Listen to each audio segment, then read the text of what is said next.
dalam keadaan luka memar di bagian kepala, muka sebelah kiri hingga luka bacokan di punggung belakang. M. Ramadan mendatangi ruang pengaduan SPKT Polrestabes Palembang.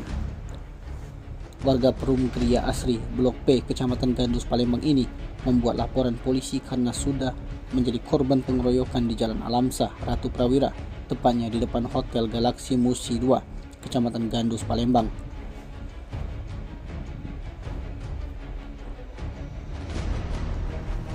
Ketika diwawancarai usai membuat laporan polisi, korban melalui temannya yang merupakan saksi bernama Duta mengatakan bahwa saat itu ia memposting jualan baju di Facebook.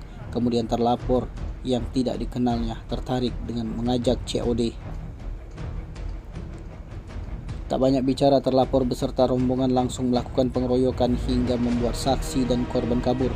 Namun korban ditarik salah satu terlapor hingga terjatuh dari motor. Diakui Duta bahwa di antara rombongan terlapor tersebut pernah berselisih paham dengannya. Salah satu terlapor ini pernah berselisih paham dengan dia tentang masalah mantan pacar terlapor. Usai membuat laporan polisi sudah dibuat korban, Duta berharap agar terlapor dapat tertangkap. Sementara itu, laporan korban sudah diterima anggota PK SPKT Polrestabes Palembang dan akan diserahkan ke unit Reskrim Polrestabes Palembang untuk segera ditindaklanjuti. Ketemuan di lokasi Bungo kan, lalu ketemuannya tadi itu kan di sini kita depan mobil itu kan sekitar ruang makanan.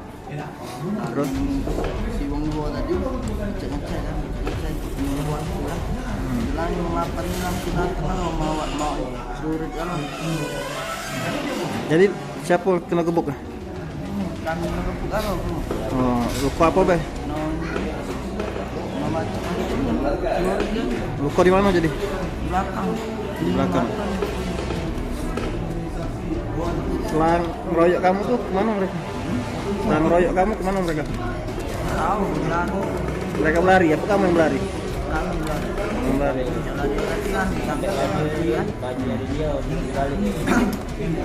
Itu masalahnya apa kamu tuh kasih ini?